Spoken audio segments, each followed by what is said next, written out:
continuación, Transición Energética para Miles. El espacio de Tarde para Miles, para pensar un problema clave de nuestro tiempo. Más para Chubut, más para Comodoro Rivadavia. Un abordaje crítico de un fenómeno que se plantea como supuesta salida al cambio climático, que ya es un hecho.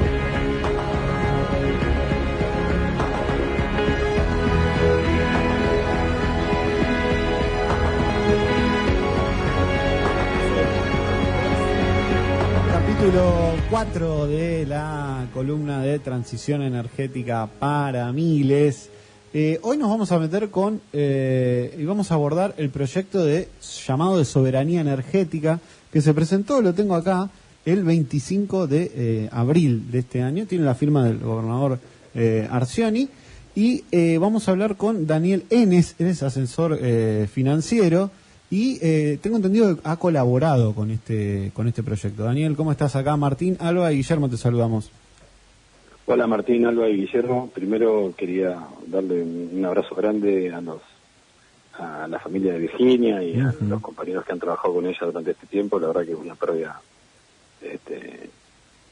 y un dolor inmenso, y la verdad que me tocó conocerla y compartir alguna investigación, algunas notas, y me dolió mucho, como a todo el mundo que sintió su partida. Así que nada, bueno, gracias para su familia y para todos ustedes. Muchas gracias. Sí, hemos hecho varias notas, nos sobran los motivos, y bueno, estamos acá intentando retomar un poco la agenda informativa. Esta nota tiene un preludio también, vamos a contar, que es un poco un intercambio en redes sociales, en Twitter, que no siempre adopta las mejores formas. Que es, bueno, frente a algunas dudas que se trasladaban desde las asambleas socioambientales de Chubut. Bueno, apareció ahí la intención de Daniel, con el cual hemos hablado, y que siempre está dispuesto a hablar, lo cual eso, nobleza obliga, no es poco, e incluso hasta debatir, y bueno, ahí aceptó que le hagamos esta nota para evacuar algunas dudas sobre el proyecto, sobre el cual vos fuiste el coordinador del proyecto. No, el proyecto, mira, básicamente te cuento la génesis. La idea de generar herramientas para el desarrollo energético de la provincia del Chubut está hace muchísimos años en la provincia. Yo trabajé como asesor financiero de la provincia del 2007 al 2011. Había algunas ideas dando vueltas. Yo me metí por el lado de mis conocimientos financieros y económicos. Después, en la gestión de Bussi, creo que también retomaron algunas iniciativas, pero no avanzaron, y después en el 2016-2017 fue parte de nuestra plataforma con la cual Las Neves fue elegido por tercera vez, y también trabajamos en un proyecto. Y cuando se empezó entre el Ejecutivo Provincial y distintos organismos y gente de la comunidad civil y Luz y Fuerza, y Espacio de Pensamiento, empezaron a trabajar distintas ideas, me convocaron para que dé una mirada, y la verdad que fue un espacio colaborativo, de trabajo bastante interesante, y eso, digamos, resultó en un proyecto. No es exactamente el mismo que está en la legislatura, pero es un proyecto mucho más abarcativo a lo que es una empresa de energía, sino, y esto vamos más atrás todavía, en una de las presentaciones que hago y que hice sobre la reparación histórica y sobre el libro de historia económica de la provincia de Chubut. Hemos hablado del tema, sí. Sí, yo, digamos, uno de los aspectos que tiene la provincia del Chubut, que todo el mundo, o el mito socialmente o más aceptado, es que la provincia de Chubut es rica, y yo con distintas gráficas y los planos de establecer qué es rico y qué no es rico desde la economía, demuestro que nuestra riqueza no es tal. Desde el parámetro de la generación de recursos, sí, pero ¿cuánto nos queda? No. Si es de la infraestructura, somos la provincia más pobre del país, y si es del aprovechamiento de nuestros recursos, somos la potencialmente más desaprovechada. Claro. Entonces, la conclusión es, podemos echarle la culpa al ambacentrismo, le digo yo, histórico que tiene la concepción política en la Argentina y las políticas públicas, y porque a lo largo de la historia se ve que hay una mirada más de extractivista para todo lo que es la Patagonia de recursos, pero el desarrollo, la producción, la inversión, el valor agregado se lo realiza en otras partes, y esto es histórico, lo podemos hablar de la época de 1865 para acá, y incluso antes, ¿no? Esa mirada extractivista, pero esa es una razón, una condición, digamos, de la Argentina, pero no es la única, no es la causa suficiente para que exista esta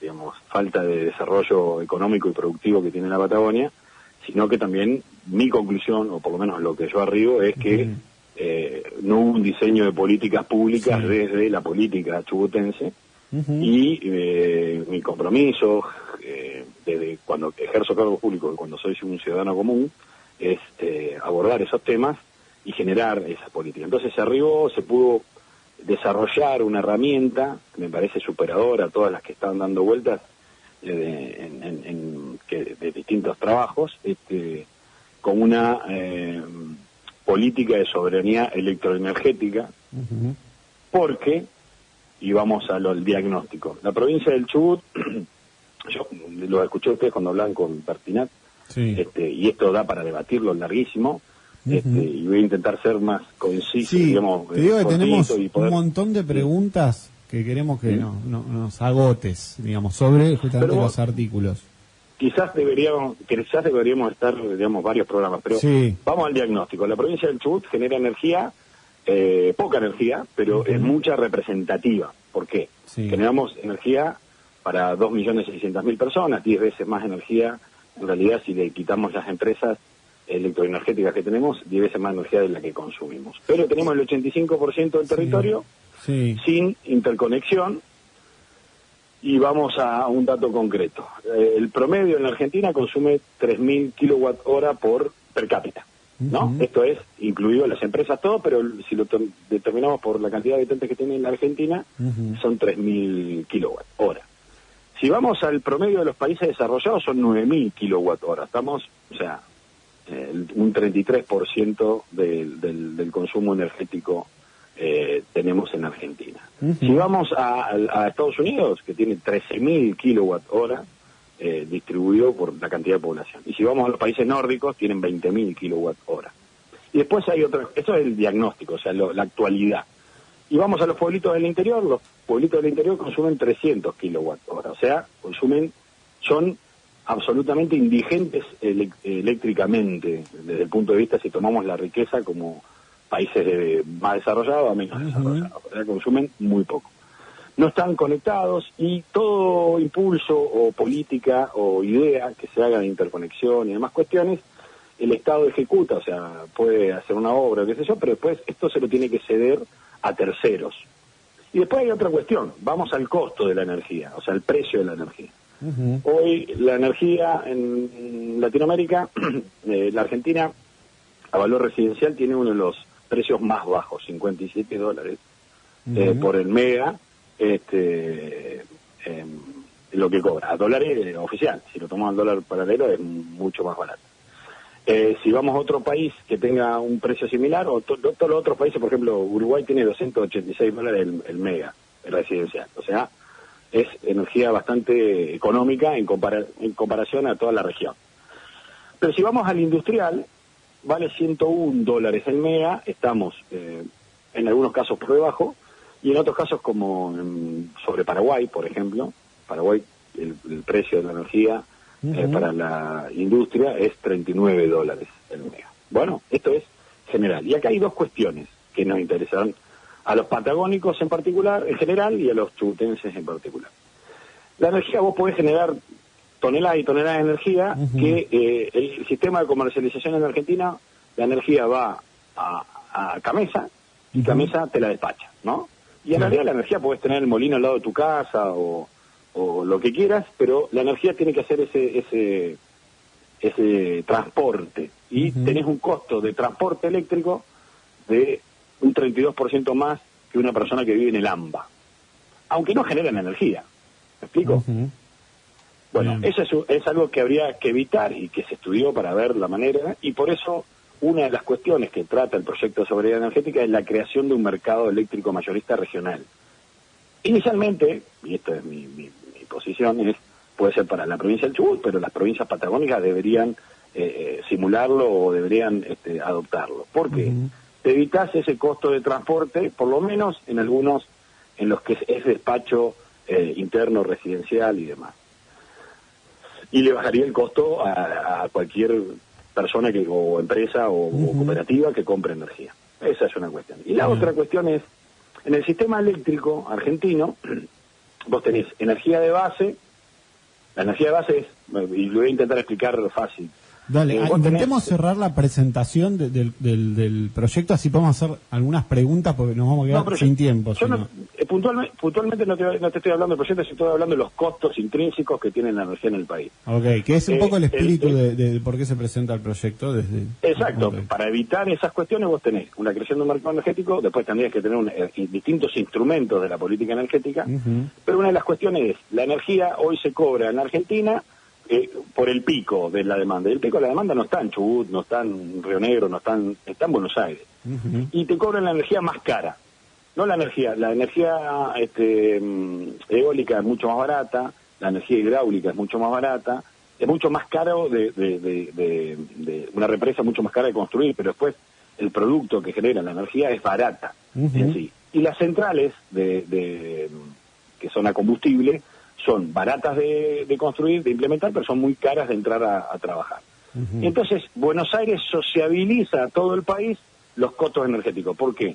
Porque no paga $400 el mega cuando sus centrales producen a ese valor, sino que se distribuyen los precios. Y vos podés producir a $12, $16, $19, pero terminás pagando hoy en una residencia en Chubut $57. Entonces tenés esos problemas de mercado que en la ley de soberanía energética se intentan a prima facie evitar, y después hay un montón de otras cuestiones que tienen que ver con la política energética de la provincia. Eso yo lo entendí y me pareció interesante en el punto de vista de que es un proyecto que es un planteo político en relación a la relación desigual y asimétrica entre las provincias y el Estado Nacional, y incluso está planteado, me parece, entre municipios al interior de la provincia.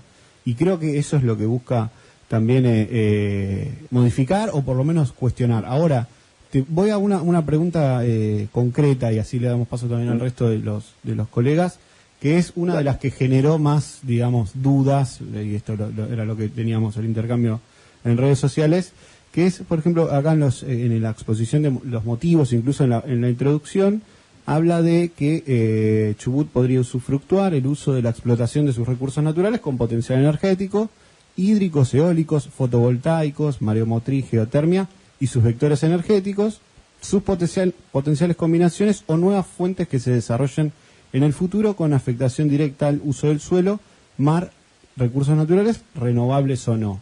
Ahí se hacía el planteo, esto por ejemplo, en términos de vectores energéticos, uso del suelo, ¿incluiría uranio, incluiría litio, que eso implica algún tipo de minería? Ni el uranio ni el litio son vectores energéticos. Per se no lo son. Lo que sí es un vector energético es el hidrógeno. O sea, la frase vector energético, no sé quién la puso, pero son nuevas fuentes de energía. Ejemplo. Hoy vos tenés el hidrógeno verde, el hidrógeno gris, de todos los hidrógenos, porque son distintas maneras de desarrollarlos.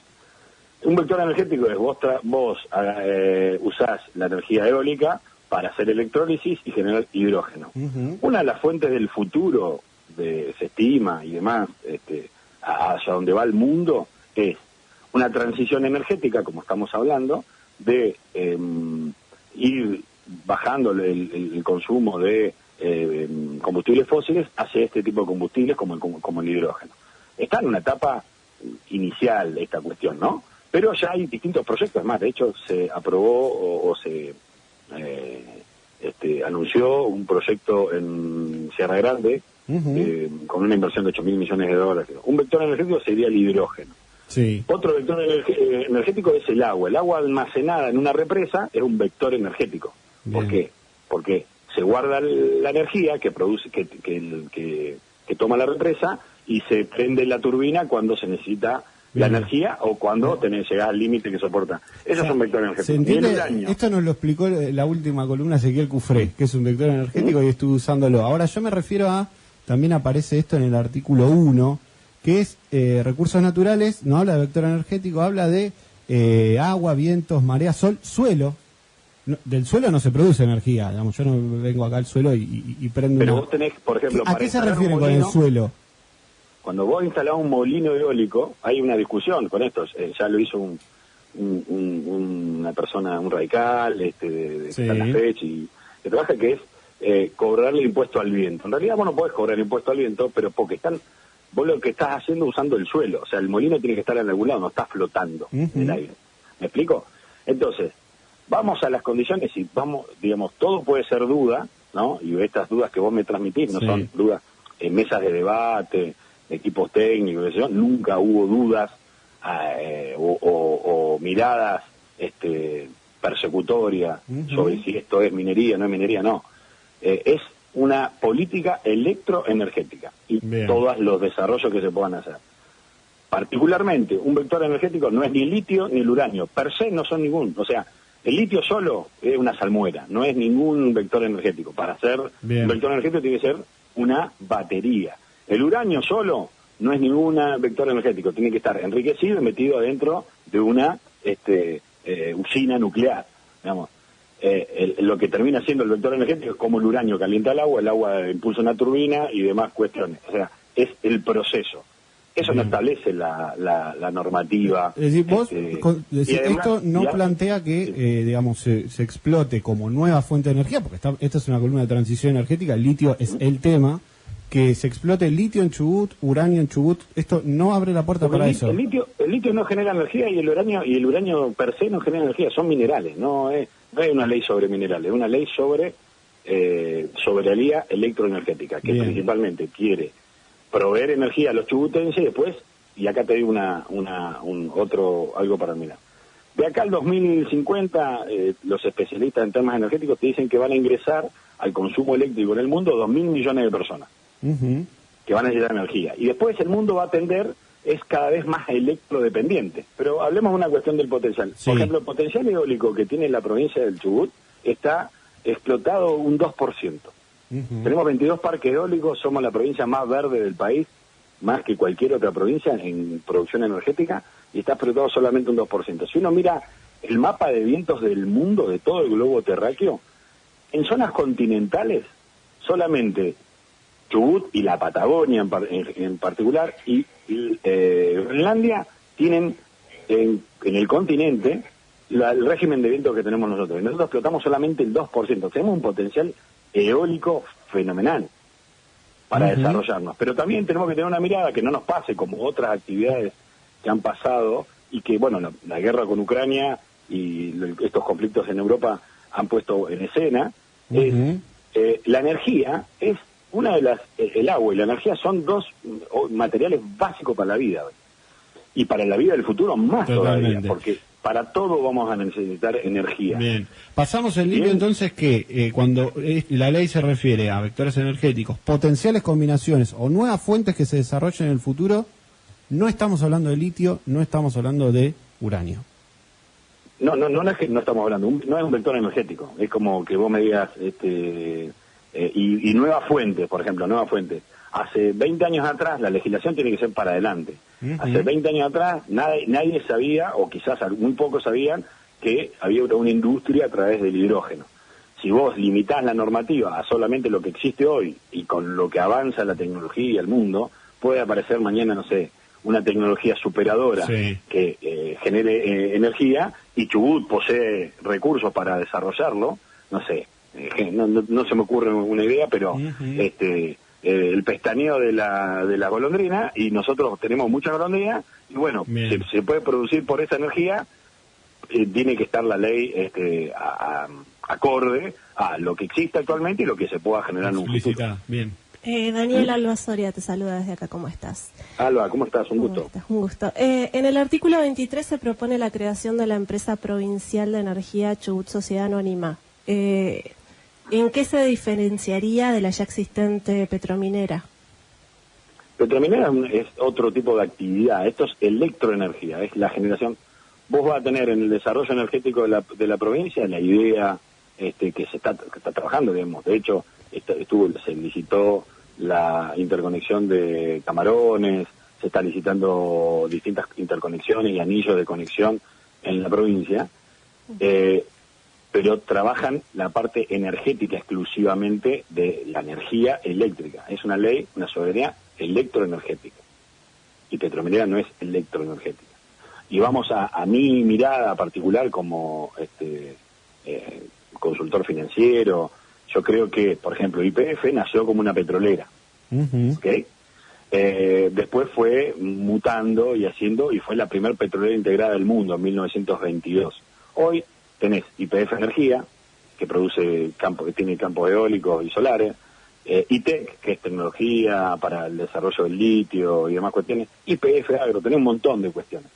Particularmente lo que tenía la provincia del Chubut la provincia del Chubut tenía un montón de herramientas del sector electroenergético, y aclaro, electroenergético porque de eso trata, en acciones en trampa, en vientos de la Patagonia, en hidroeléctrica Futaleufú, hidroeléctrica Meguino y demás cuestiones que combinadas, sueltas, no significa nada, pero combinadas en un solo grupo de una empresa de energía provincial, puede darle un valor, una monetización a una estructura societaria mucho mejor, para conseguir mejores créditos, para desarrollar parques eólicos, para quedarse con las líneas que genere, porque hoy, si vos haces un parque eólico y tenés que hacer una línea de 500, por eso los parques eólicos se conectan donde existen las líneas actuales, y tenés que hacer una línea de 500, esa línea de 500 se la tenés que ceder a Transpa, y después tenés que comercializar en el mercado de Camesa y demás cuestiones. Si vos generas una empresa de energía, eso puede estar dentro de lo que sería una empresa integrada de energía eléctrica.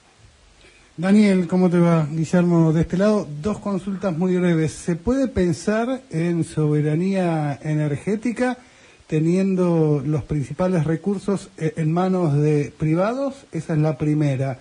Y la segunda, ¿qué debiera hacer el Estado provincial con la concesión de Futaleufú, que vence en el 2025? La primera es, sí se puede pensar, porque de hecho una ley de esta envergadura, porque es un marco jurídico en el cual el Estado va a intervenir el sector energético, digamos desde todo punto de vista, generación, distribución y transporte. Transporte y distribución. La ley tiene un montón de articulados, algunos artículos son de capacitación, formación de fuentes laborales, convenios con universidades para que haya capacitar a nuestros habitantes en las tecnologías, en el desarrollo, en la investigación y demás. Tiene un capítulo de I+D, de investigación y desarrollo. Hay un montón de cuestiones, y que tengan los privados la producción de energía, en la actualidad es ese recurso, el recurso energético, es provincial.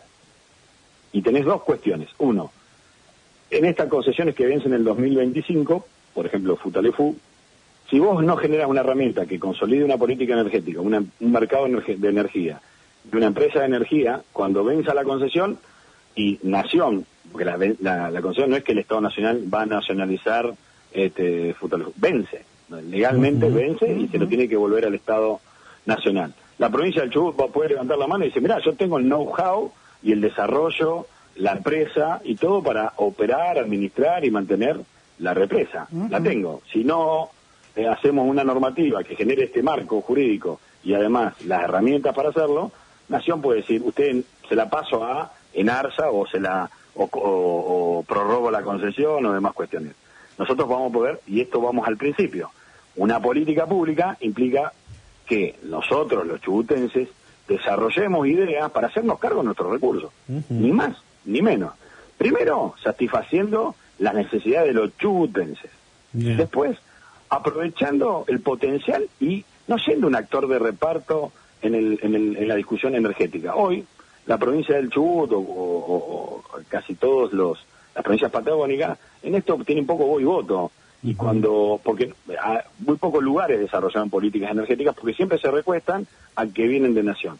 Si nosotros ideamos políticas públicas propias, podemos plantarnos de otra manera ante distintos escenarios. Después hay un tercer escenario, que es el vencimiento de la ley de promoción del eólico. Y ahí también podemos discutirlo. No pagan regalías, no pagan esto, pero, o por ejemplo, las regalías que recibe la provincia, ¿a qué valores se las pagan? Son valores muy bajos a los cuales se las pagan. Y, por ejemplo, vos con esa regalía, podés decir, y esto es un ejemplo, no es algo que tácitamente está escrito en la ley, pero sí está abierta la discusión, es decir, pagame la regalía en especie, o sea, dame la electricidad. Y yo con la electricidad puedo generar políticas de, como explicaba al principio, hoy el precio de la energía en la Argentina es $101.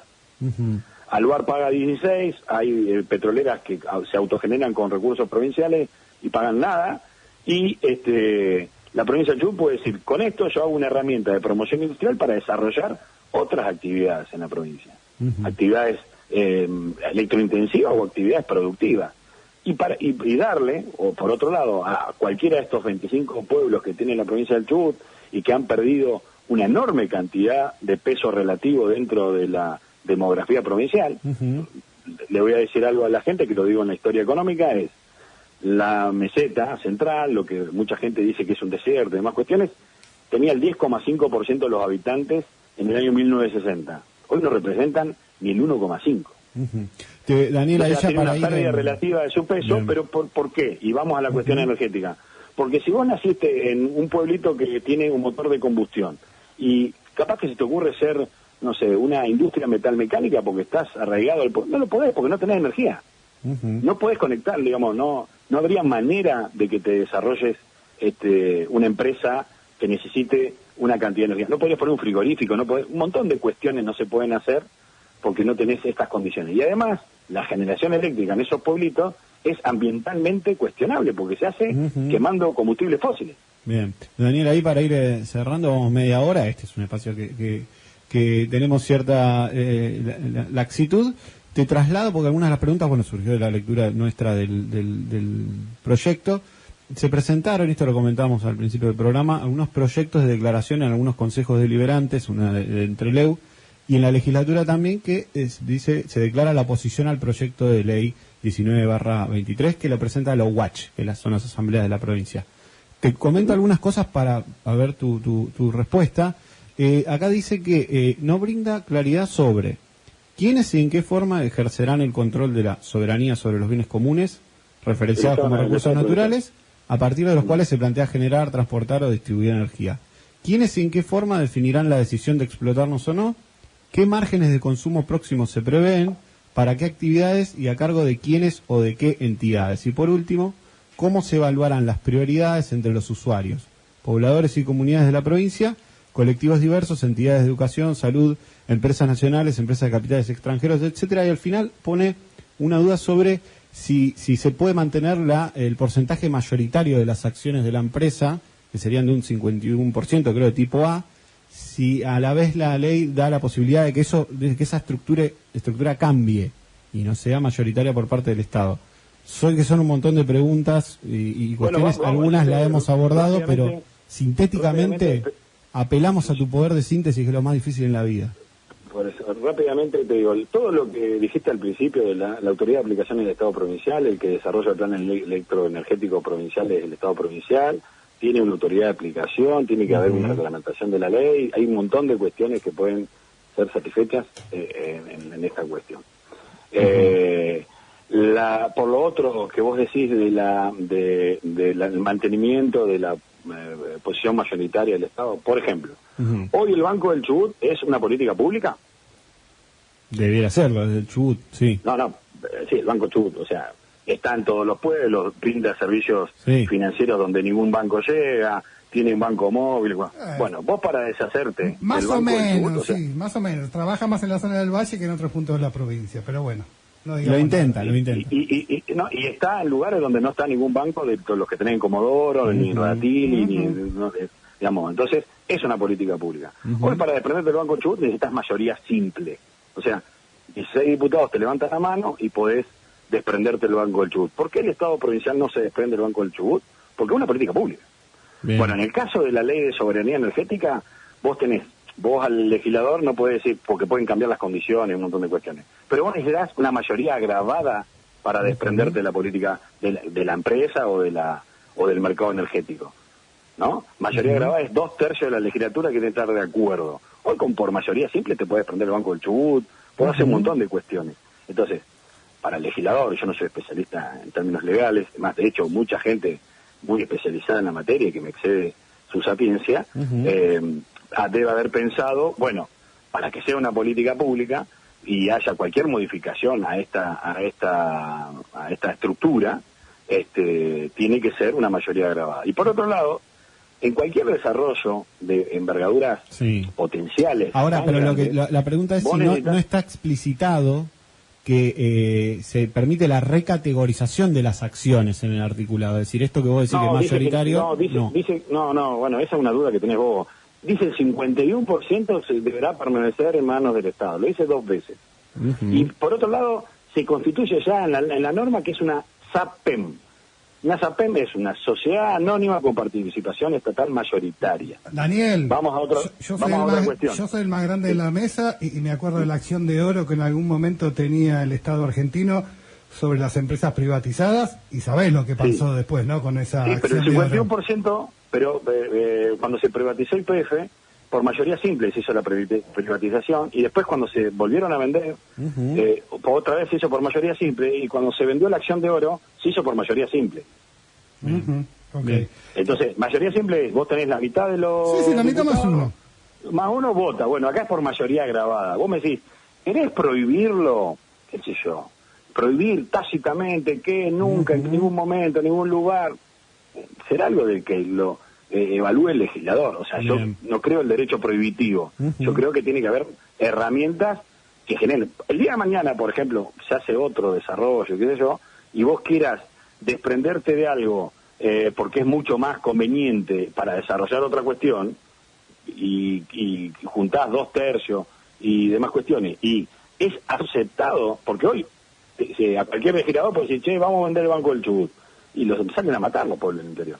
Porque es una política pública. Y no se le ocurriría a ninguno por más que sea un partido mayoritario o minoritario, establecer distintas opiniones en contrario, porque ya se hizo una política pública. De eso se trata una política pública. Que todos, no van a aceptar todo, porque en el mundo hay terraplanistas también, pero por lo menos haya una gran aceptación y decir, bueno, acá elaboramos. ¿Es de la noche a la mañana que va a cambiar la realidad electroenergética de la provincia? No, seguramente no. Daniel, requerirá de mucha gente muy capacitada y de un montón de cuestiones para llevarlo adelante, pero me parece que para mí es un paso gigante que dio el gobierno provincial en ponerlo en discusión y las políticas públicas o políticas de soberanía para trabajarlas no hay tiempos electorales. Para mí tienen que ser en todo momento. Daniel, para terminar, si crees que efectivamente, ¿cuál es tu expectativa en términos políticos para su tratamiento? Y si crees que en algún punto, porque esto también estuvo en discusión con la represa Futaleufú, afecta o puede llegar a afectar los intereses que tiene un jugador importante en el mercado como Aluar, por ejemplo. No. Yo creería, desde mi punto de vista como ciudadano, creería que es algo que debería tratarse y tener 26 de 26 votos, para mí. Y con modificaciones, claramente, creo. Es más, de hecho, a mí se me ocurren algunas modificaciones para hacerle, o aportes que me parecen superadores en un montón de cuestiones, porque el proyecto no es de mi autoría, o sea, hay distintos autores, y el proyecto que se envió, y uno puede seguir indagando, investigando, puede ser mejorado. Y por otro lado, a los jugadores que afecte, hoy, vamos a una cuestión, cuando se cayeron las torres de alta tensión entre Futaleufú y Aluar, un año estuvo sin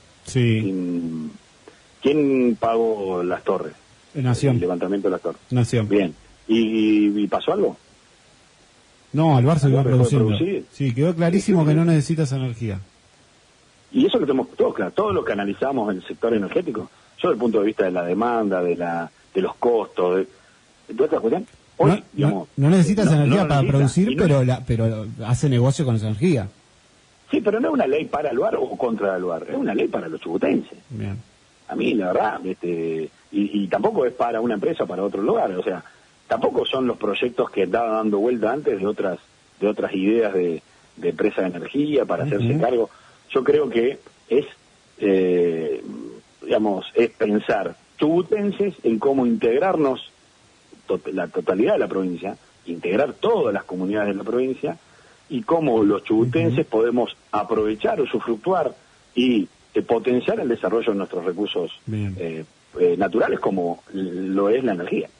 Bien, bueno, ya me siento el método Reward. ¿Cuánto vamos de nota? Más o menos 30 y pico. Daniel, 35. Te agradecemos la charla. Seguramente la sigamos porque esto todavía no se trató en la legislatura y te agradecemos la deferencia de atendernos y bueno, charlar un poquito e intercambiar. Sé que tardamos un montón, que me dieron un gran espacio esto para debatirlo, como dije al principio en varios programas quizás, pero hay una cuestión de lo que hablaron antes, que dijo que dice que quizás le preguntemos a un asesor financiero sobre los pesos de la deuda. Sí. Vamos, le voy a decir unos datos de la historia de la deuda pública de la provincia del Chubut. No, mi pregunta, Daniel, era si estos fondos, estos 14.000 que Nación va a mandar a Chubut, necesita sí o no ser aprobada por la legislatura. Era esa la duda. Creo que es porque una renovación, vos tenés un fondo fiduciario el cual se renueva y van distintos fondos de ahí. Pero hoy la deuda, el peso de la deuda pública sobre el presupuesto es del 44%. Va a terminar el año más o menos entre el 42 y el 50%. En el año 2003, para explicarle a algunos radicales, ¿de cuánto era? Era de 180%. O sea, vos necesitabas 2 presupuestos para pagar la deuda que te dejaban. Bien. Okay. Bien. Está Daniel, buenísimo. Muchas gracias por la charla. Un saludo. Abrazo grande. Hasta luego. Ahí está Daniel Enes, asesor financiero y quien fue parte de acá de la creación y la propuesta de este proyecto de soberanía energética.